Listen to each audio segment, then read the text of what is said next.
এদিকে চলতি বছরের জুন প্রান্তিক শেষে ব্যাংকের কোটি টাকার বেশি রয়েছে এমন অ্যাকাউন্টের সংখ্যা দাঁড়িয়েছে 1,18,784টি। গত প্রান্তিক মার্চের চেয়ে এ সংখ্যা 2,894টি বেশি।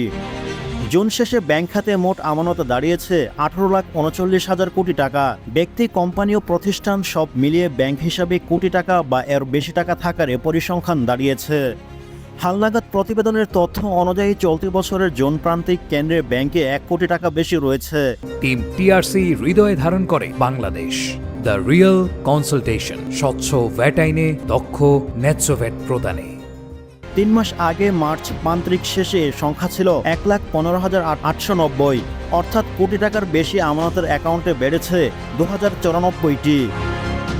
তথ্য বলছে জুন শেষে ব্যাংক খাতে মোট 18,39,000 কোটি টাকা আমানতের মধ্যে 7,73,000 কোটি টাকা আমানত 1 কোটি টাকার ওপর অ্যাকাউন্টধারীদের, যা মোট আমানতের 42.05%।